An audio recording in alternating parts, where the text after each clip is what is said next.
So how do I make it work with my dismissive avoidant partner? How do I make them change? How do I make them stay in the relationship? These are questions you might be asking yourself if you're in a relationship with a dismissive avoidant or just got out of one and wanting to get back in and repair it.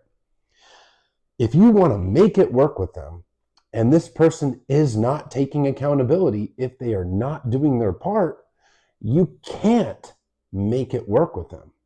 If you follow all the advice out there on social media from other coaches and therapists that talk about how to make it work with a dismissive avoidant, what they're teaching people to do is to self-sacrifice, self-abandon, become more anxious, and walk on eggshells.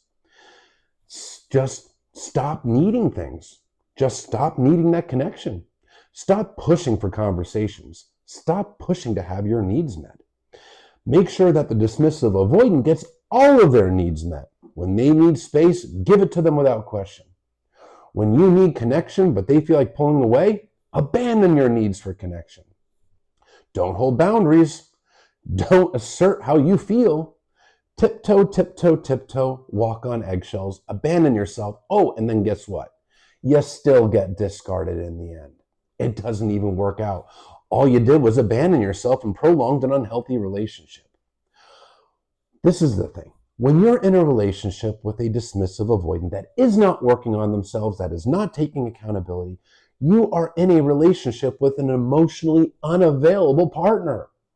There are two core components of emotional availability.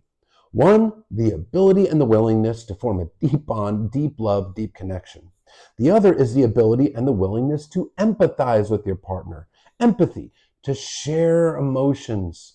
The whole thought process of how do I show up for my person? How do my actions impact them? How do I show up for them in this relationship? Without emotional availability, you have a person that is struggling to bond to you, if they're bonding to you at all, and you have a person that is not empathizing with you. That means they're not considering your needs, your feelings. They are prioritizing themselves. They are approaching the relationship with a what's in it for me mindset. How does this person make me feel? So how do you get a partner that doesn't empathize with you to suddenly have empathy for you? How do you get them to consider you and your needs when they're not really capable or interested in doing so? You can't. And if you have a person that doesn't want to take accountability and do the work on their side, there's nothing you can say or do to make them, because you can't make anybody do anything. That's why emotional availability is crucial for building healthy long-term relationships. When you have two emotionally available partners, it's not about perfection. It's about two people that genuinely care about each other's needs and feelings. That is critical to form a deep bond. Because when somebody makes a mistake, they care enough to take accountability and work towards growing, learning, changing. But when you have an emotionally unavailable person, this is a person that's in it for themselves. You're not going to be able to use any magic words or do this perfect thing to get this person to suddenly change who they are. People can only change themselves.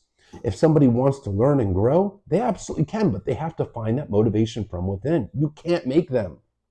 But what you can control is yourself.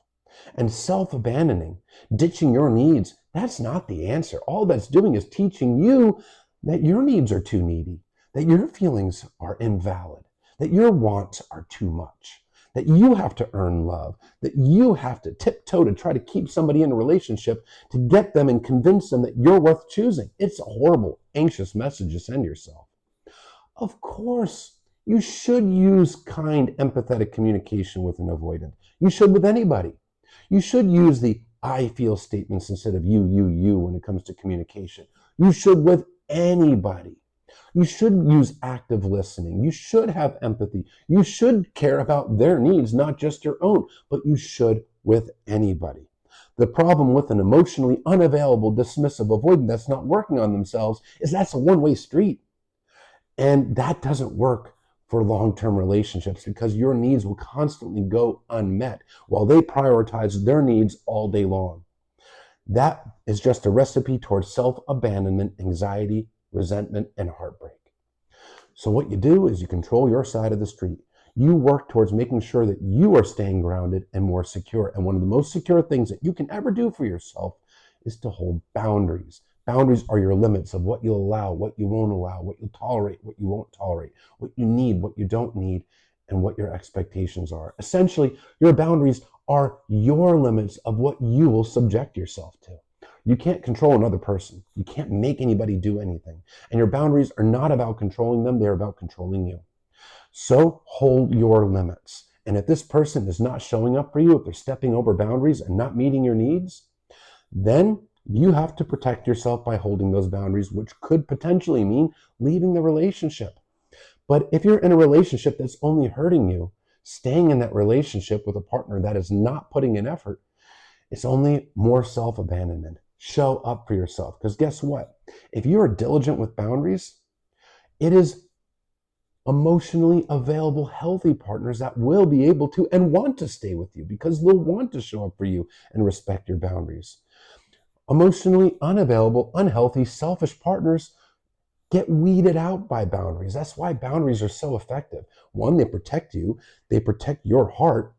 You're being authentic with what your needs and wants are by holding boundaries, and you're weeding out people that are not going to show up for you in the way that you need. People that have boundaries don't get sucked into long-term, unhealthy, toxic relationships because their boundaries prevent that from happening. So if you're diligent with boundaries moving forward, you will find that healthy, loving partner, and unhealthy partners won't be able to stick around for you because they're not going to be able to respect your boundaries.